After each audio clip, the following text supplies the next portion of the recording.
absolute power. The power to make war or peace, to suppress ideas, to transform society. This was the power of the Russian Tsar. In the Age of Enlightenment, the call for liberty fueled revolution around the world. But in Russia, the power of the crown crushed the people's will for change. By the 20th century, the Russian people were no longer willing to serve an absolute monarch, and the land of the Tsars faced the fires of revolution.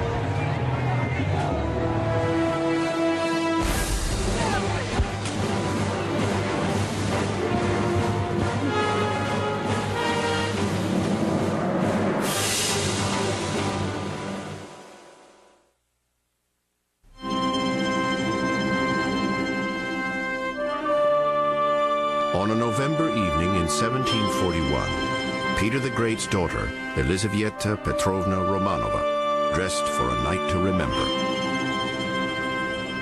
Like her father, the Grand Duchess Elizabeth loved dramatic surprises. Tonight, she'd planned a showstopper, a bold grab for power over the largest empire on Earth. Elizabeth built upon the popularity she had with the guards, and when her carriage ran through the streets of St. Petersburg, there would often be cries, "Elizabeth, you are our true empress. You must take the throne." Elizabeth's father, the legendary Tsar Peter, had transformed Russia from an isolated borderland into an 18th century superpower. Russian arms controlled the balance of power across northern Europe and Western Asia, and had carried the empire east to the Pacific. But on his deathbed, Peter plunged Russia into turmoil when he died without naming an heir to the throne.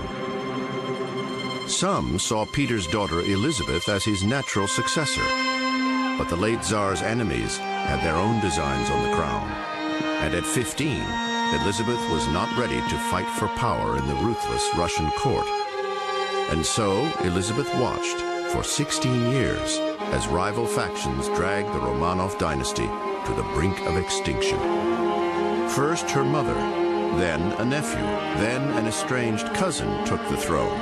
Hard living, smallpox, death claimed them all. Finally, a distant cousin, a 2-month-old baby boy with hardly a drop of Tsar Peter's blood, was proclaimed Emperor of Russia. Elizabeth is well aware that her family once were the controllers of the throne, and so she feels some threat that if she doesn't make a play for power, she may suffer even worse consequences. She might be sent to a convent. Now, with an infant on the imperial throne, Elizabeth sensed opportunity and took action. On November 25th, 1741, Peter the Great's daughter donned a royal guardsman's uniform, rallied her father's most loyal officers, and led her forces in a swift and bloodless palace coup. Her helpless rival, the infant Tsar, was locked away for the rest of his unfortunate life. At 32, Elizabeth seized the crown and her birthright as empress. She was brilliant in her transfer of power. She immediately came out with an accession manifesto that said, "I will rule in the spirit of my father and my mother. I will be a reformer. I am a Russian. I will keep Russian interests at heart." We have finally gotten rid of this treasonous group who had occupied the throne and robbed Russia of its riches. Elizabeth wasted no time naming her own heir. Childless herself, in 1742, the new empress chose her nephew, German-born Peter Ulrich, next in line for the throne. He was born under the luckiest of stars. The kid, at the moment of birth, could have been the Grand Duke of Holstein, the King of Sweden, or the Emperor of Russia. Now, that's a very good bloodline. At the age of 14, the lucky princeling left his beloved German homeland of Holstein to join the Russian court. There was just one problem. The young Tsar-to-be, Peter III, hated Russia and all things Russian. He was Empress Elizabeth's nephew, and he was designated by her to be the heir. He was truly a foolish, stupid character. He was immature. He had a shrill, irritating voice and thought that the height of wit was to stick his tongue out. Peter's dubious character and open scorn for Russia made him a less than perfect candidate for the throne. To protect the empire and the Romanov dynasty, Elizabeth wanted an heir she could trust, a child of Peter III, but bred from birth to rule and love Russia. What she needed now was a healthy young princess to breed her a baby Tsarevich. And so, in the winter of 1744, the Empress summoned a second young German to her palace, Sophia of Anhalt-Zerbst. It was the beginning of a 50-year odyssey, which would transform the daughter of impoverished aristocrats into the most powerful woman on earth, the Empress Catherine the Great. Catherine realized that this was her great opportunity, that she was from a rather low-ranking German princely family, and that her future in Russia was a lot more promising than anything that she could find in Germany. Not long after she arrived, the 15-year-old girl was baptized into the Russian Orthodox Church and rechristened Catherine in honor of Elizabeth's own mother. From the start, Catherine eagerly embraced her adopted homeland. The only thing Catherine didn't love about Russia was her fiancé, the German-born heir to the Russian throne, Grand Duke Peter III. The fact that Peter seemed dim-witted and childish didn't help the romance. Peter's passions were his toy soldiers. He would bring them to bed with them and put them through their maneuvers, and she had to play along. He would kind of drill her and march her around and this kind of thing. She got tired of that. She walked in one day to find a rat hanging from a rope, and he explained to her that the rat had committed treason and that he was paying the penalty. So this is what she was dealing with in terms of a husband, an imbecile. Fireworks lit the skies on the night of the royal wedding. In the bridal bed, fireworks were out of the question.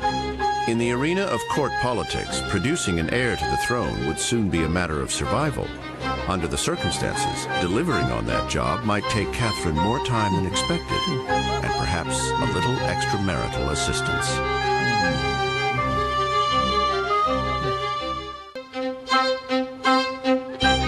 In 1753, after 8 years of marriage, the Grand Duchess Catherine, wife of the heir to the Russian throne, finally lost her virginity, but not to her husband, the Grand Duke Peter.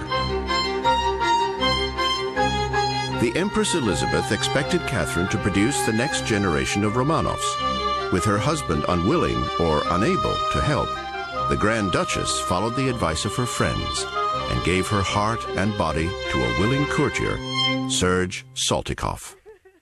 She was encouraged to have this affair with Serge Saltykov, and this apparently was an attempt to get both Peter and Catherine more at home with matters sexual, and then to get them together to produce the promised heir. With Peter off doing his thing, leaving her lonely and abandoned, the one role that she was designated to do, she wasn't able to do, which was reproduce, and that put her in a very threatening position. Adultery could be a dangerous game, but for Catherine, nothing was more risky than remaining childless. Soon she delivered what the Empress required, a baby. Paul. Historians still debate whether the royal heir was fathered by Catherine's husband or her lover. Having performed her duty, Catherine was cast aside, discarded by her husband, the Empress, and their circles at court.